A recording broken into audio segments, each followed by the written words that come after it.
Hello everyone and welcome to our panel discussion for M-Boldened, Menopause Conversations We All Need to Have.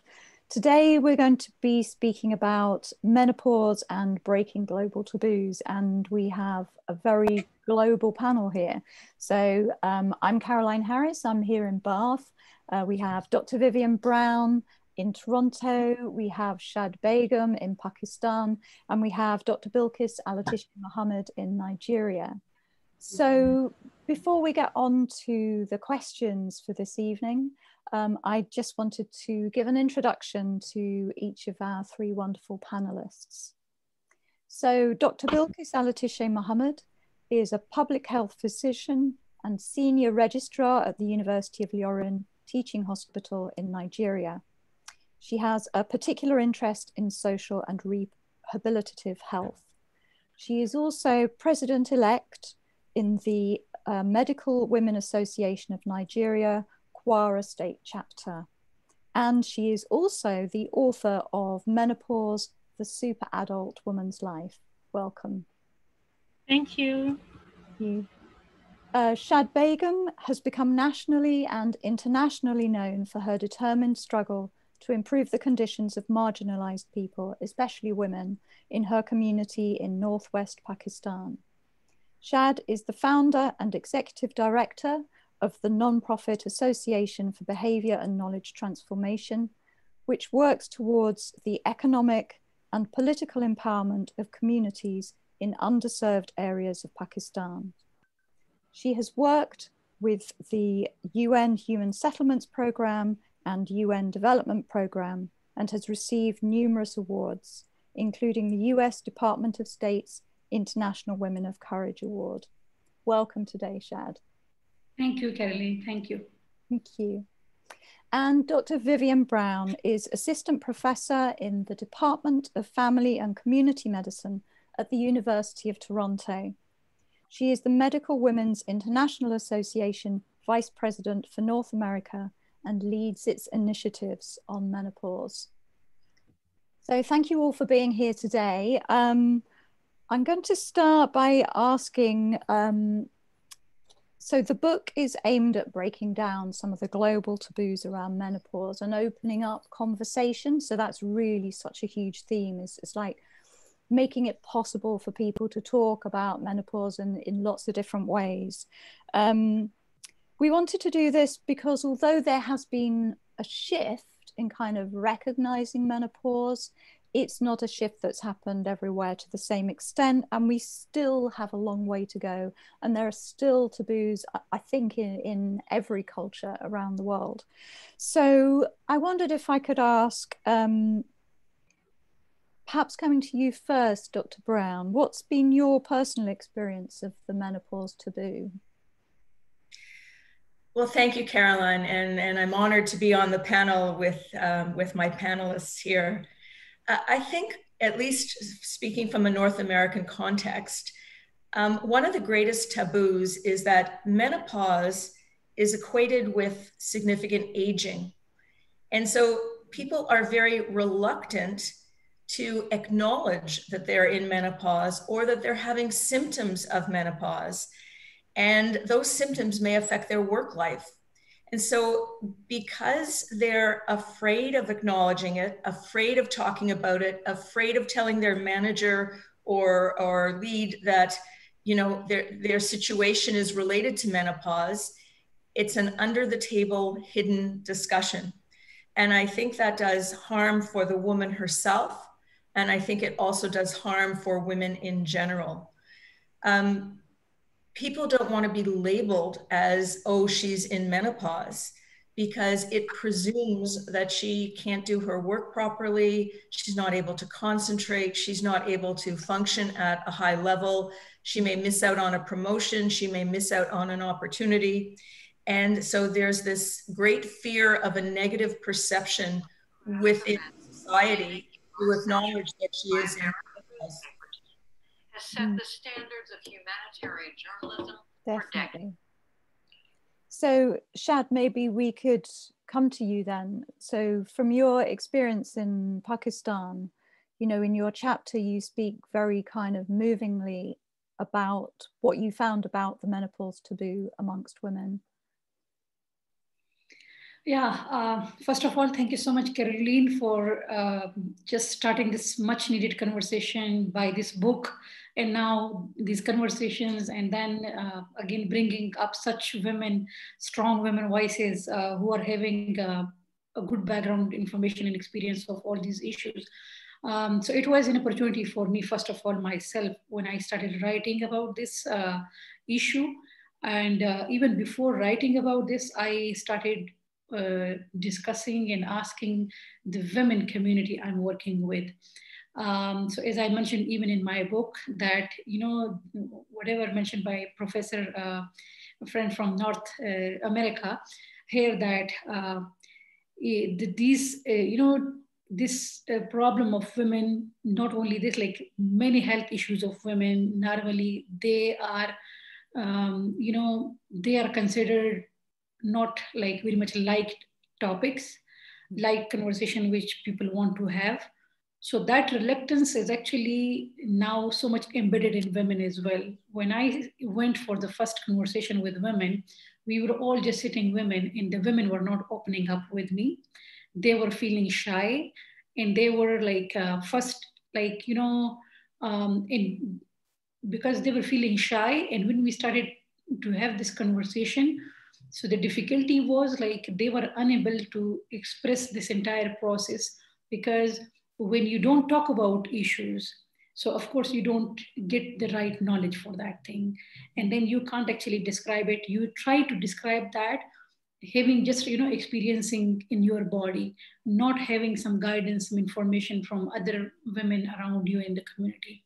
And that shyness was again much like if I would have gone talking to only the elder women alone, so somehow they would feel, you know, easy. But I was having young women as well sitting in these discussions. And these elderly women were feeling not good even talking to about these things in front of the young women, because in our culture we have still this taboo that even daughters are not, like, in a way they are not, you know, given this environment of trust that they can share at least their issues with their, about their bodies or about their health with their elderly women. So this entire process is like coming from that mindset that which is telling a woman that your body is something you need always to cover up, to hide it, not to talk about it, not to discuss it. So this mindset is existing at the cost of harming women at a very high level. Because when I started asking and talking about the symptoms, most of the women came to know, oh, okay, this is happening to me because of this. And I was thinking I have a heart problem, because I even went to the doctor. I was having heartburn, all these things, you know, hot flashes and all these things. And my doctor, even like now in this discussion, I'm realizing what was the problem. So they were not even told by their doctor, because you see this entire mindset is existing everywhere. So yes, the taboos are there, the shyness is there among women, and the problem is there because the entire mindset around women is like not easily to change it. But yes, we can start to having at least the conversation. That is the starting point we can have in our communities. So, and you know, sorry, Karen, I just want to say, whenever you do talk to groups of women, inevitably someone will say to you, thank you so much, I thought it was just me. Yes. You don't have that community where they understand that it's not just them.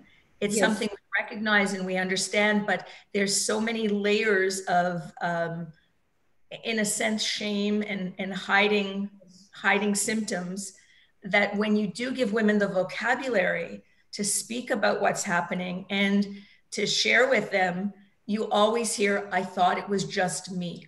I thought something was wrong with me. Yes. Thank you. Absolutely. Yes, there's that kind of isolation comes through. And also, you know, I think it's interesting what you were saying, Shad, about it being a taboo, not just about menopause, but about women's health as a whole.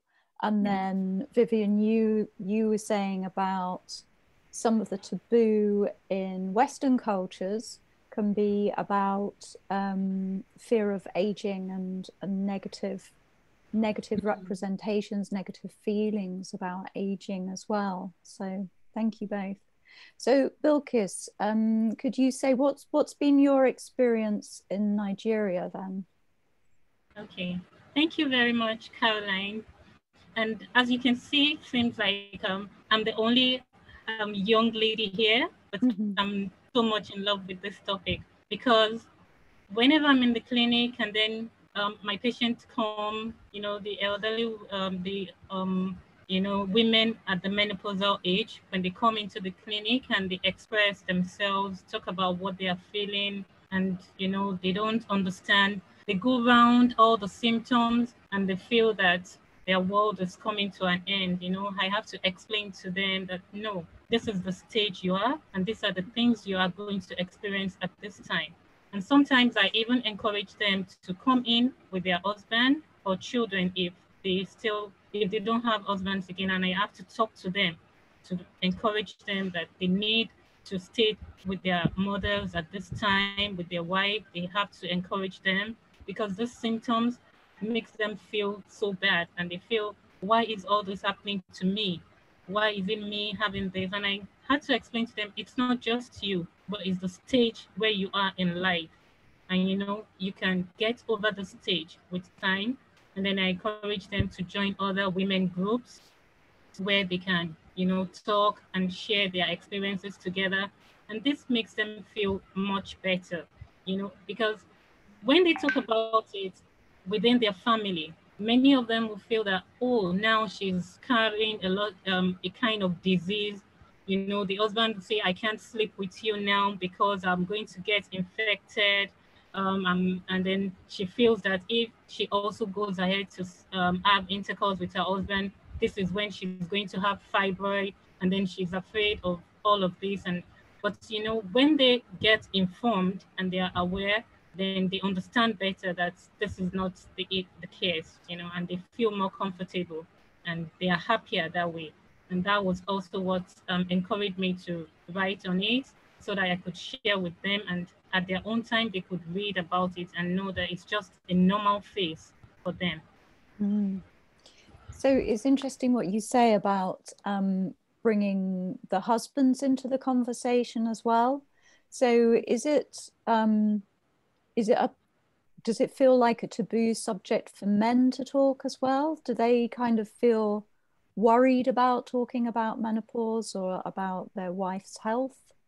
Or have they been quite positive in their reactions? No, when they are invited to the clinic, you know, they always respect the doctor. So they're happy to come into the clinic. And so many things they can't even say at home with their wives, they share it with us. And then we have like a family sitting, and then we discuss about it, and they are happier. They get the understanding as well, and they are able to support their wives.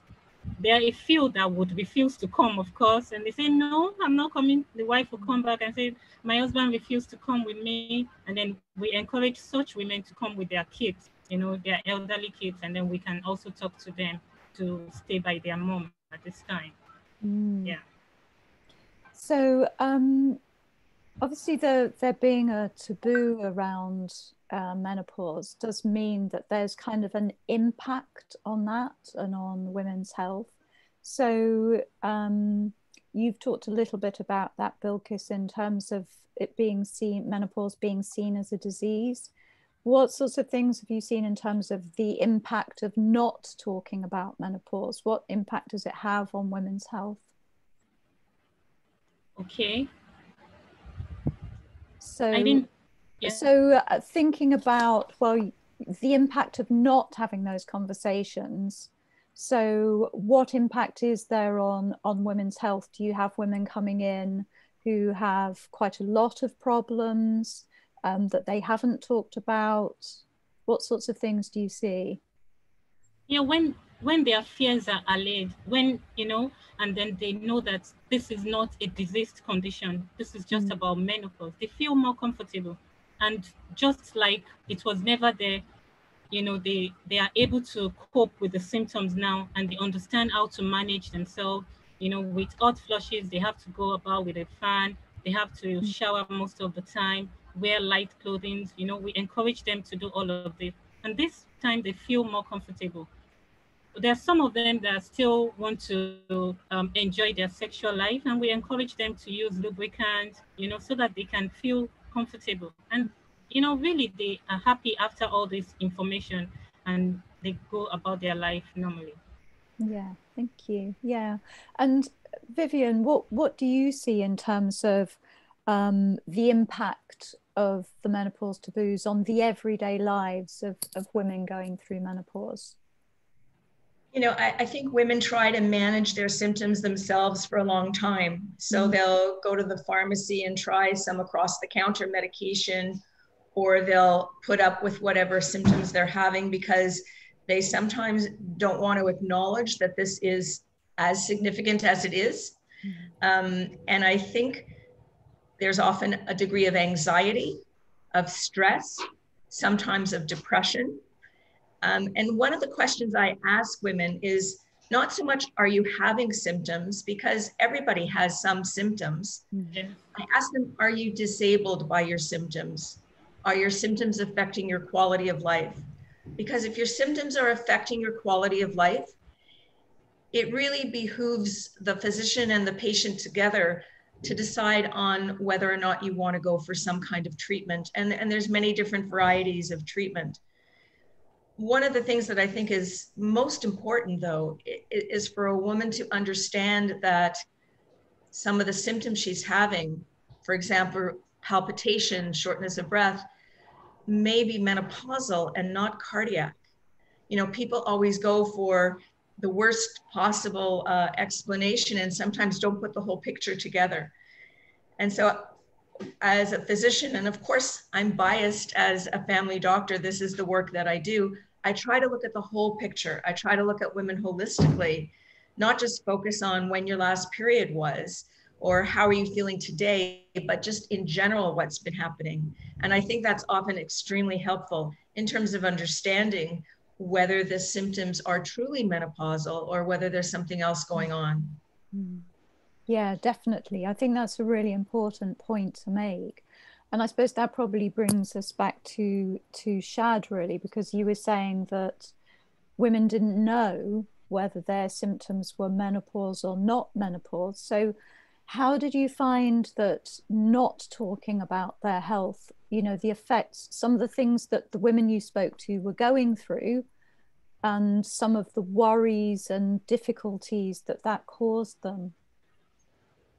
Yeah, so the women, I had this conversation, there were so many things like that was shocking for me. Like some women were saying that I am having this problem because I have some stomach issue. That's why, I have this itching, I have this burning sensation.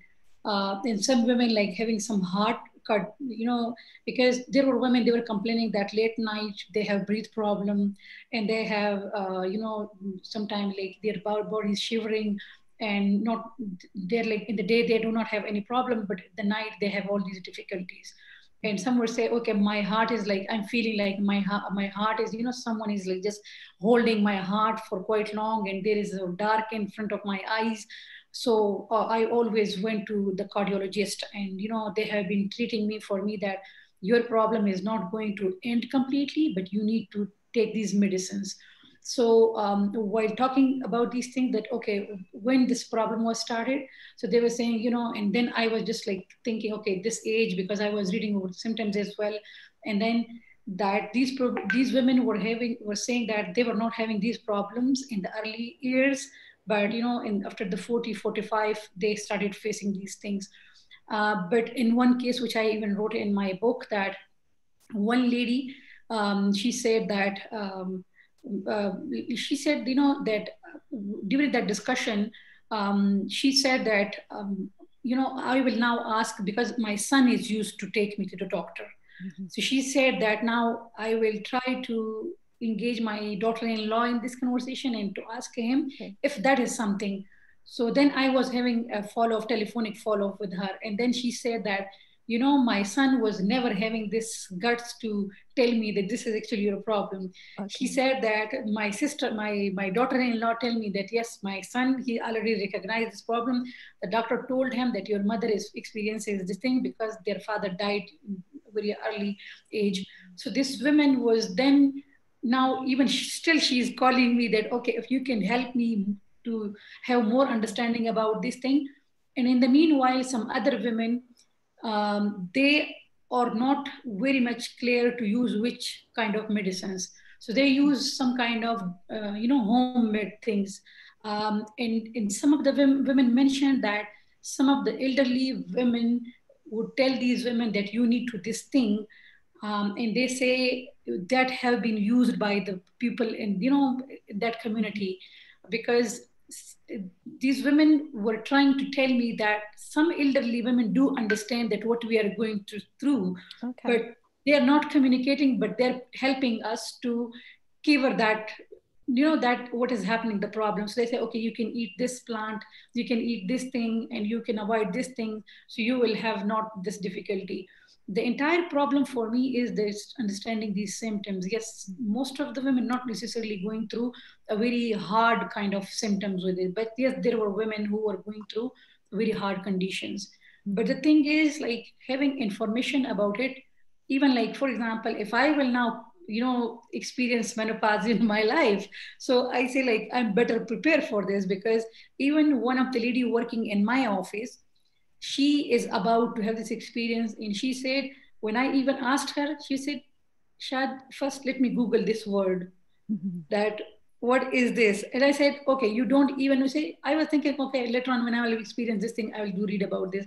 So the thing is, having not sufficient information in something which is very much like important in your life, and and then you are suffering as well. And then in our country, like like in South Asia and then underdeveloped country, we have lots of limitations, and I would say lack of health services as well. Like, this is difficult for the majority of rural women to avail the doctor for such facilities.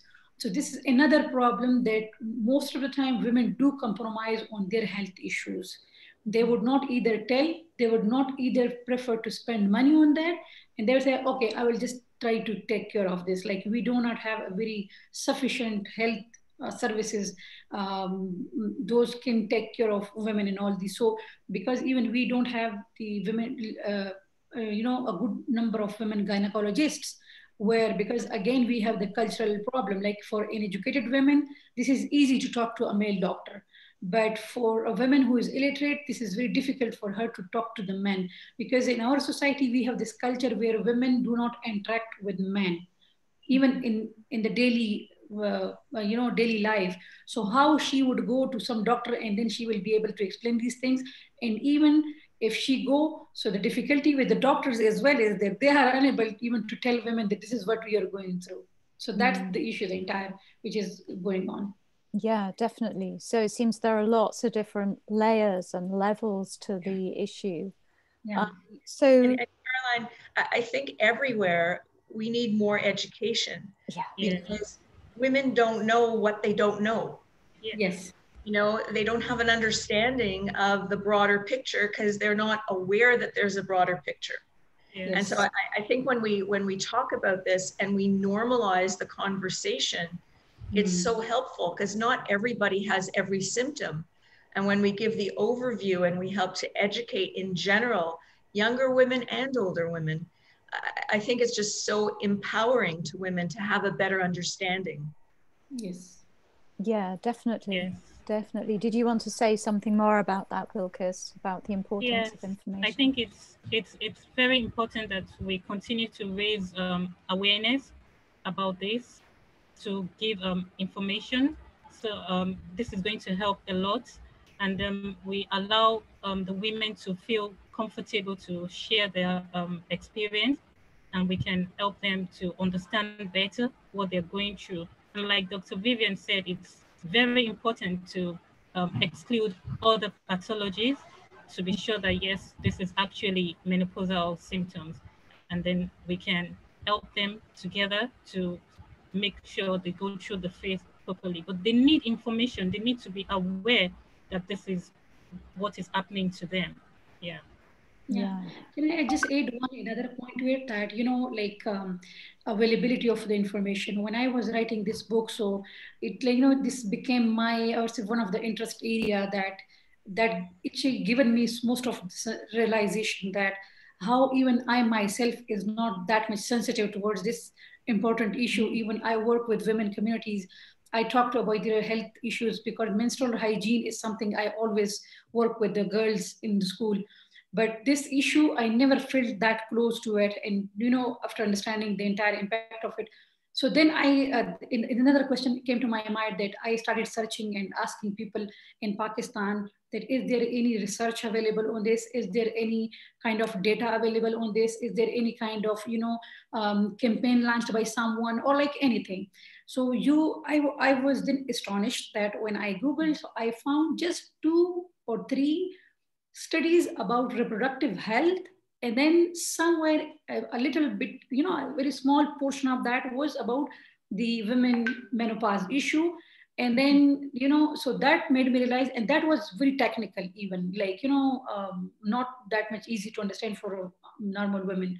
So I would say, like, your book is now even very much, because the language used in the book, the stories used in the book, like the stories you have brought up from the regions, there are lots of similarities and lots of avenues. And I say, like, the gaps we have, this book is going to contribute to lots of those gaps, because now we have something we can start handing over this to women, that okay, this is something now you can read and you can have lots of perspective of, all these countries. Because this is again another, I would say, just a misunderstanding, that women in South Asia may not much aware or having problem with this issue, but women sitting in the other developed countries are not having an issue. No, women issues are global issues, and there are, patriarchy is having different levels, different layers. So this is happening to women even every corner in the world. So that understanding will also come to the women. So the women will then seek power in this book, that okay, yes, there are women who are working on this, they are creating awareness on this, there are doctors who are able to understand. So I would say even in Pakistan, this book is going to create a huge debate. And now if somebody will start Googling this book, so I'm happy that they will find my chapter as well on this. So we can start having this conversation with, and I have already started speaking to different women working on the menstrual hygiene, so they can now engage elderly women on this issue as well. Yeah, that's great. I mean, I was going to ask, what we need to be doing, what policies need to change, what changes need to happen locally, nationally, internationally. So you've kind of mentioned a bit there, Shad. Are there other things that, what else do you feel might need to happen? What would you like to see in Pakistan and widely? Yeah, so thank you for, because I will now connect what earlier I said, that one thing which is like, for me, this book is a momentum we have created. This momentum should not stop now. This is the beginning, I would say. This book is the beginning of the movement we need to have on this issue. And the good thing is that now we all are very much connected. We have the internet. We can, while sitting in all these different countries, we can start having a conversation. So we need to have conversations on all levels, on the local level, regional level. And then we can start looking for different movements already, dealing with women issues in different areas. So we can build collaborations with them, because we do not want to start everything from the zero, but what is already going on, we need to make them more stronger by building these collaborations. And there are lots of things going on where very young girls are also, they're already part of it. And then even elderly women sitting even in parliament, sitting even in communities, sitting even in academics and all. So the only thing is we have started the conversation. Now the focus should be started engaging more women, and then giving it a global, you can say universal movement, like, some kind of that, which should go further. And in this way, because one of my wish, you even can say that, in communities like I am doing work, only telling women that what is your right is, I would say, giving her more anxiety. Because if she is not having the right infrastructure, if she is not having the health facility, and then I'm telling her, look, this is your right, this is your right. So then she's saying, okay, Shad, now I do realize this is my right, where I should go, where I can actually get my right. So this momentum, the movement we have created with this book should go for a policy level reforms in our health system. We need to ask that, why we need women or men, in health, and they should have this understanding that how they can communicate this issue to the women. Because my area is to connect women socially, to mobilize them and aware them, willing, to convince them to start asking for these things. Then there are technical things involved, those are not actually coming in my domain. And then again, there is, when it comes to the affordability, there are communities, they cannot afford so many things. So asking for the right policies, asking for the right reforms in the health policies and these things is actually helping those women to have access to these things. Because if I would say the communities I'm working in, they even do not have the services for the basic reproductive other health. For example, we have this disaster, there are women, if they're having these deliveries, so the non-trained traditional birth attendants, they even go because there are no sufficient doctors.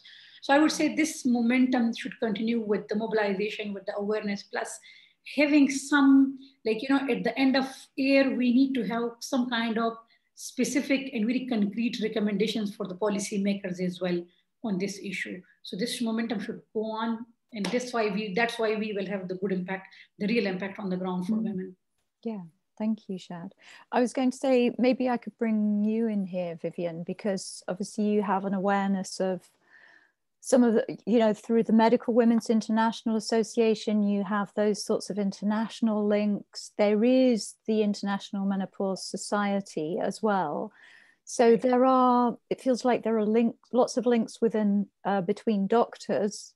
And I wonder what might happen, linking that in then to just everyday, ordinary women, all the rest of us.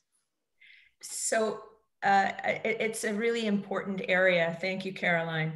I think the International Menopause Society, the North American Menopause Society, these are large groups of doctors that are working on research, working on medications, working on policies, working on advocacy, that are speaking up for women.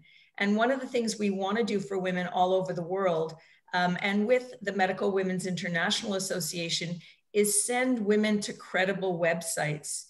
One of the problems is if you just Google the word menopause, you may get all kinds of information that's not necessarily medically credible, that's not necessarily the standard of care. And so, for example, the North American Menopause Society has the #1 medical website in the world. And the link is www.menopause.org. And there's a section for patients and a section for doctors. I think websites like that are helping to spread credible information are really important, because really the first thing we need to do is we need to broaden the understanding in the general population, not just for women, but in the general population around what menopause is all about and what this transition is and how this transition can be understood. And so I think the book that you've managed to create is an important step to help the general population understand the wide variation in how people see menopause, how people experience menopause. Learning to listen is very difficult. And when we talk about policy, and I think this is true in Pakistan, Nigeria, in Canada, wherever you go, policy change takes an enormous amount of time and effort. And one of the things you want to do is help people understand some of the issues, help people learn to listen, and then help the women advocate and start to drive change. One of the simple things, I'll give an example. If women in the workplace never admit that the problem is menopause and they say they need a couple of days off because they're anxious, that doesn't move this forward. Whereas if they're able to say that they're having a particularly difficult time because of menopause, because of this transition, and perhaps there's workplace accommodations that could be created, that moves the conversation forward.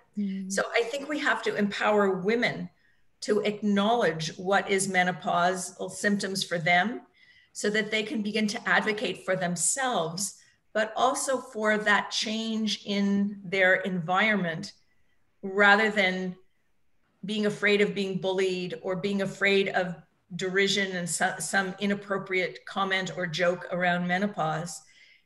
I think women need to be empowered to help the people they work with, men and women, understand the broader picture. Yeah, I mean, I think there is that, the silence doesn't really help anyone because it leaves no one really knowing what's going on. And I was going to bring you in here, Bilqis. What would you like to see? What's your experience of, and what would you like to see change, like locally or nationally or internationally? Thank you once again, Caroline. Yeah, I feel that many times what we have are programs for women within the reproductive age group. A lot of this is on ground. And like Dr. Vivien said, we cannot start running after policies because it's going to take a lot of time to do that. But we can do so many things within our own reach. We can have a well clinic for these women, and then where we can also talk to them.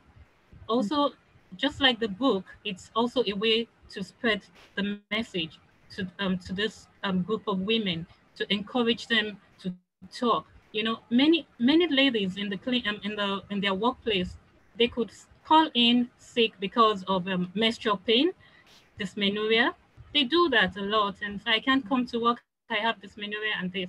So, like Dr. Bilqis said, if someone can actually come up to their employees and like, okay, I'm having menopausal, blues, and I can't work for a few days. I need a few days break. Then even the environment, we start to acknowledge the fact that this is a problem with women.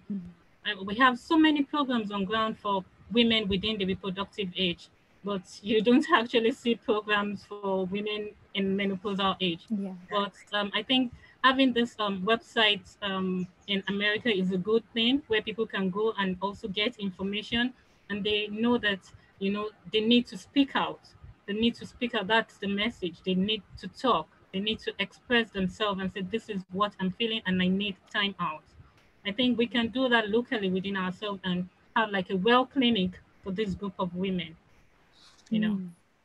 So interestingly, so we've talked about having a website which is internationally available. But what other ways do you think it could be important to give women access to information? You know, for example, is language an issue? Is literacy an issue?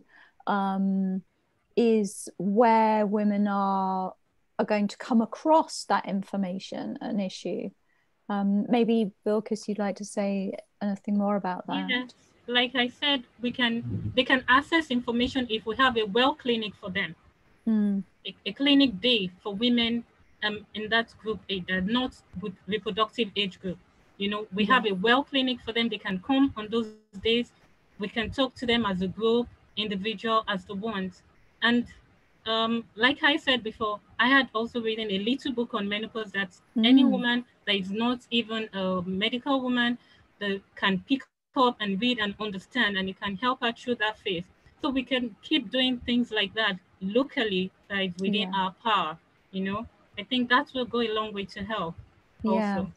Yeah. So do you think that kind of face-to-face is very important, that kind of person-to-person? Yes. Working?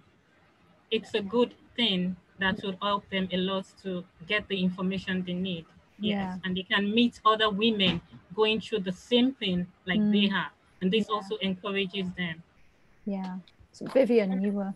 I think one of the things that we also need to encourage women to do is that when they learn something, when they've had the opportunity to read an article or attend a lecture or listen to a Zoom meeting, their homework, their absolute responsibility is to share this with their friends.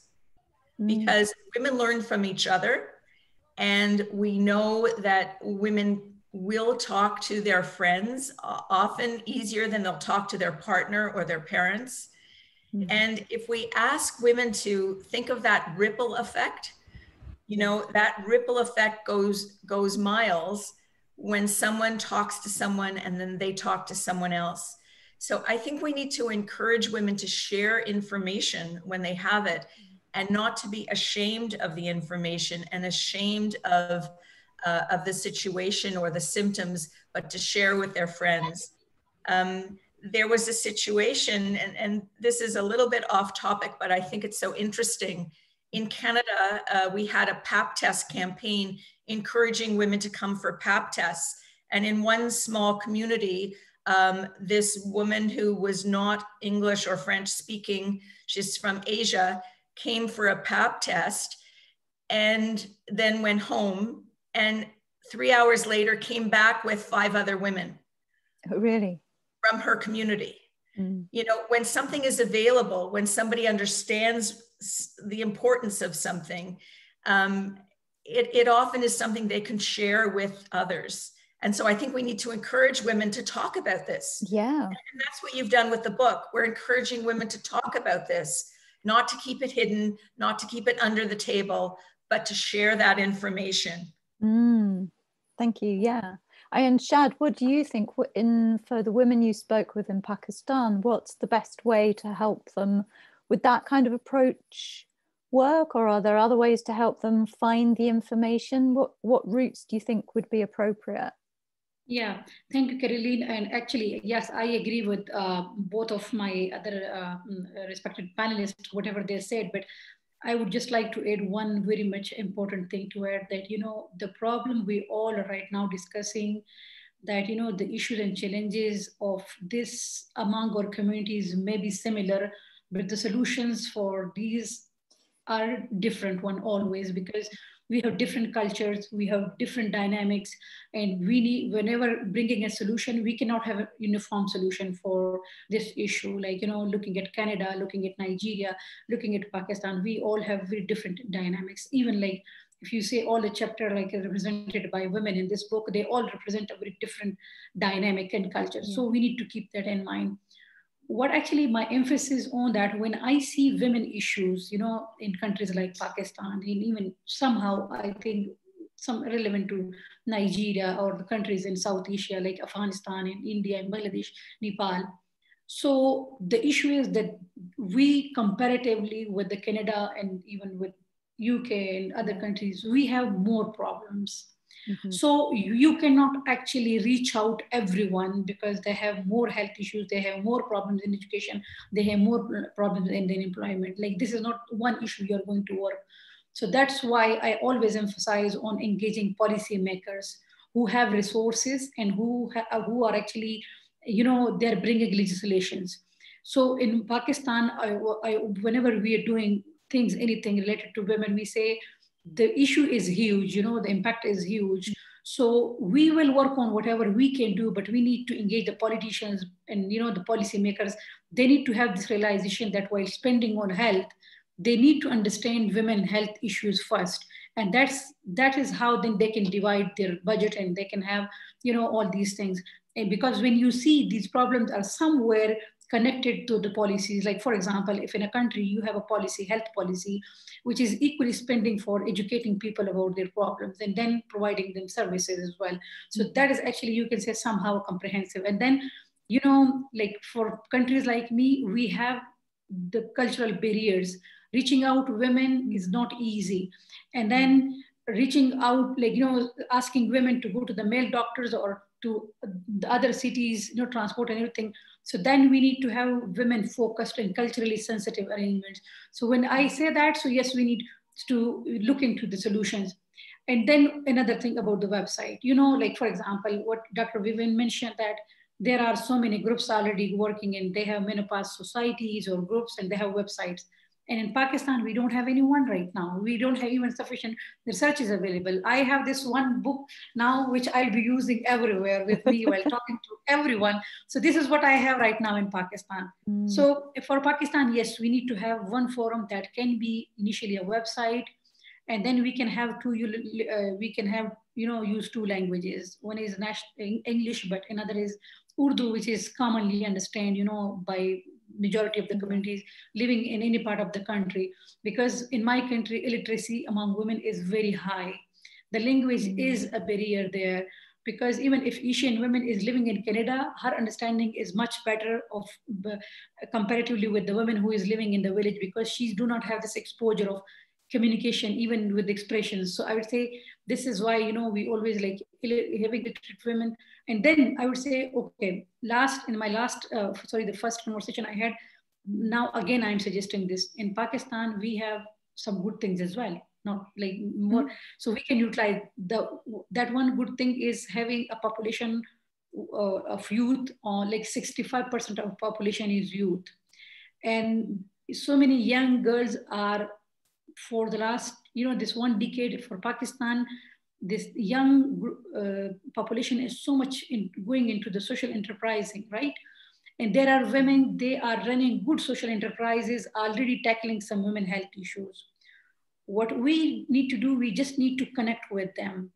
But, first we need to work with them to sensitize them and, to bring their attention to this issue first. And then to tell them, okay, whatever they're doing in their community, they just need to start doing what Dr. Vivien mentioned about that impact. So that, started sharing information. And that is actually, I would say, in women's genes. Once they realize this is something good, so they start, because women do believe in sharing. So we need to connect right women, we need to connect right platforms, and then they, whatever they're already doing, they just need to continue, but bringing this issue as well on the table, that, okay, this is also very much important. Because now further, I would like to have a conversation with women to have a data as well, the impact. Because in my country, you cannot just all the time tell people this is something sensitive. By the time you do not have data that, okay, this much impact is happening right now. So that is a question right now for me, like how to start with that data collection, and how to document that, and how then to sensitize the people. And then one last thing, which I'll end here. Pakistan is among those countries where we have a good representation of women in politics, in all parliamentary, groups. So, and they are very much like, cooperative, very much supportive women. One of the parliamentary elected women, Miraj, she endorsed this book, and she even submitted her quote as well for this book. So we, not necessarily we do everything. We just need to give this message to these women. Then these women can take care very well of this message, and they can think what they can do. This is just 4 or 3, like 16 or 20 are talking. We need to maximize this number, and we will have more ideas, more potential, and more resources in the shape of women. And men too. We should not forget engaging men as well. Yeah, certainly. Men in personal lives, and also otherwise. Sorry, what were you wanting to say? Yes, I just wanted to buttress what Shad said, that really if we have to go into policy formulation, then we will need to have a lot of data to push that. So we need to start collecting data to be able to fight for policy formulation in that area, because there's no way we'll write in that we want this policy to be formulated without presenting data to the people at that level. So we'll need to get a lot of data published so that they can see the need why these policies should be formulated. I just wanted to add that to what Shad said. Yeah, definitely. It's that thing again of, if you don't, another aspect, if you don't know what the impact is, then how are you kind of going to prove it to other people and show on that sort of broad policy level what actually needs to change? And is that something that some of the international groups could help with, or is there, or are there, for example, where you're teaching hospital, Bilqis, are there people who might work on it there, on some of this data collection?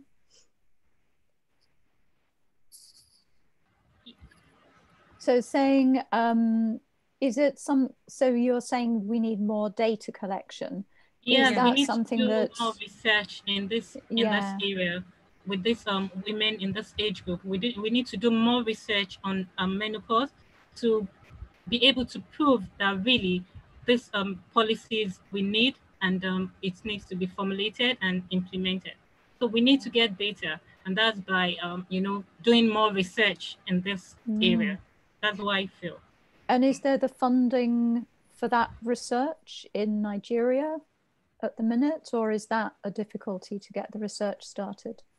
You mean, are there grants for the research? Are there grants? Yes. Is it something that you can foresee happening in the near future? As that now, I'm not aware of any grants on ground for such research. But then, if it's what we have to do, then we have to, you know, put all hands on deck to make it work.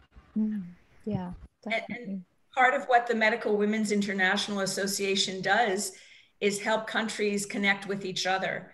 So there's more than 60 countries that have women physician associations that are part of the MWIA, the Medical Women's International Association. Our current president is from Nigeria, and there's a large group in India. I don't think Pakistan has a group in the Medical Women's International Association, but it's through associations like ours where information gets shared and ideas get shared, and advocacy ends up being a collaboration. And so whether it's through an individual organization, a national organization, or an international organization, I think we need to be open to collaboration so that everybody benefits. And the International Menopause Society sets out guidelines for treatment for medical issues. I don't know that they're doing a lot of work in terms of policy and advocacy work. Their focus is more on medical care. But I think we need to be open to all of these groups to see who's doing what and who has an interest in supporting, for example, the work that Shad is doing. Yeah, I think that would be brilliant, because that is the thing. And I mean, that's one of my hopes, is that if we can make the conversations global, we can all learn from each other. We can all recognize the different particular situations in different countries, but see where collaborations could be helpful. So thank you. And Caroline, you gave us an excellent standard of collaboration in the book. You know, you set a high standard. There's people who contributed to that book from everywhere. And that's a standard of collaboration that's important. I would love to see that continuing, and for this to be just the beginning of lots of discussions. So just as we come towards the end, I just wanted to ask finally for your thoughts, each of you, on how we can empower people on an individual level. And obviously that's going to be different in different places. So what can we do to help empower individual women around menopause? So Vivien, do you want to start with that? Well, I think I would go back to the comment I made earlier that women don't know what they don't know, and that education is one of the first steps to empowering women. So we need to educate, discuss, have forums, have YouTube videos, YouTube panels. We need to have this conversation openly and honestly so that women begin to have a better picture of the entire transition, what menopause means, whether it's disabling or not, whether it affects them or not, what symptoms are menopausal symptoms or can be menopausal symptoms, and what truly is a significant depression and is not necessarily menopause. So I think we need to open these conversations to social media, which you've done, Carolyn, and to really encourage an openness to the conversation. It's not something that needs to be hidden or talked about quietly or talked about shyly. I think women need to be empowered to be able to discuss this. And that would be, to me, a first step, is helping women know what they don't know. Thank you. So Bilqis, what do you think is the most important thing to do to help empower women around this subject? Yes, I also agree with Dr. Vivien. We need to raise awareness a lot. By doing that, we will be breaking the silence, because we really need to break the silence. And the only way to do this is by raising awareness and passing information. There is need to pass information to these women to help them to disclose their troublesome symptoms, to talk, to talk, to talk. And, we really need to do this. We need to break the silence. And by doing this, in order to achieve this, we need to create more rooms for awareness, more rooms to pass information to the women. Yeah, definitely. Thank you. And Shad, what do you think would be the most important step to empower women individually? Yeah. So first of all, I agree what Dr. Vivien said, that sharing, like women need to share things with each other, and that is what Caroline has done. She started this already by writing this book because this was something important she realized, and she started this effort, which is like, it was not an easy effort bringing all these voices together in this book, and then now having this conversation, because this is not just a book, this is a conversation. So I would say for me, the one of the realization that I got from this conversation is, and the good thing is that I have already started connecting with all of you, like, all the ladies I see all the time in these panels, and even the women who contributed the chapters. So this is a start for me to stay connected with these women. And, not only myself, but connecting these women with the women in my country, the girls in my country, and start exploring joint partnerships and collaborations. For example, if there is any organization and they have done some data collection somewhere in anywhere, so I can ask them that if they can share the experience with us, and then I can explore here some organizations who are already very good in data collection and these information collection. So we can partner with them and we can start having a discussion on them. And then while data collection, because I would say the one chapter I wrote, that is just to touch, just the base of this important issue. There are so many things which those are beneath this topic, and that we need to dig out further. And the more we will dig out, the more we will realize, okay, what needs to be done. So I would say, yes, I'm still learning in this process, and I'm saying, okay, the things I have learned is not giving me that complete idea of the entire relevant solution and the good solution, proper solution.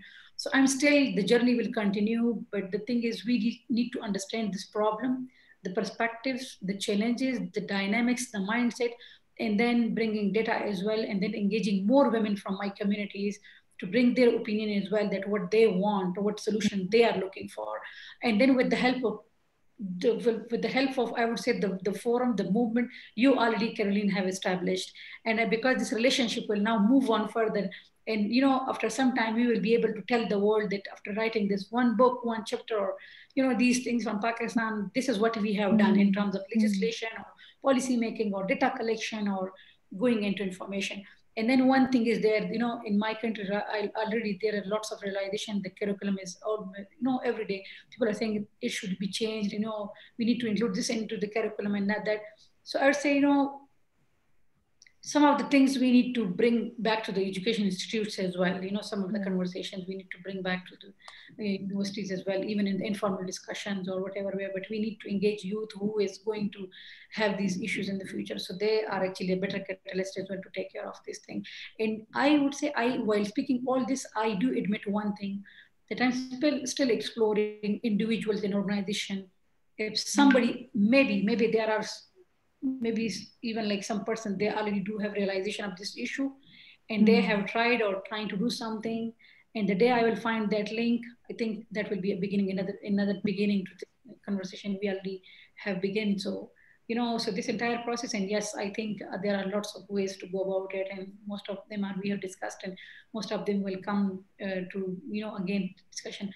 One last thing is, Caroline, if we can do one thing, the women who already have contributed the chapters to these books, the women we are meeting in these conversations, how we can at least stay together for us in the beginning, to share it on a regular basis. We need to start out thinking about some kind of tool or methodology that on emails, or but we need to have that bond that, okay, I'm reaching out because we have developed that mechanism, which is actually giving me the confidence to reach out to you, because I don't want to reach people, say, okay, Shad, because everyone is having their own priorities. So if there is some kind of coordination mechanism we can develop with willingness of the people, they want to collaborate, and then we can start continue this conversation. Because I think after the panels and things, I don't want to disconnect with this entire group. This is a power hub for me. Thank you, Shad. Thank you. It's such a compliment, Caroline, that we see so much power in the book. You've created a collaboration, and in general, in this setting, it's not competitive. It really is collaborative. Yes. And that's what you've created. So thank you. Well, thank you very much. And I really hope that, yes, let's look into it. Let's see what we can do to keep these conversations going, to keep the initiatives going, to carry on making connections. So I'd just like to say thank you all very much for coming along today from all our different time zones, our different parts of the world. It's been, fantastic conversation. Thank you so much. Thank you, and Kathleen. I'll look forward to hopefully being in touch with you all again in the not too distant future. Thank you then. Thank Bye-bye. you so much. And it's been an honor to meet my other panelists and to share this conversation. Same here. Thank you. Same here. Thank you. Take care, all of you. Bye-bye. Bye. Bye.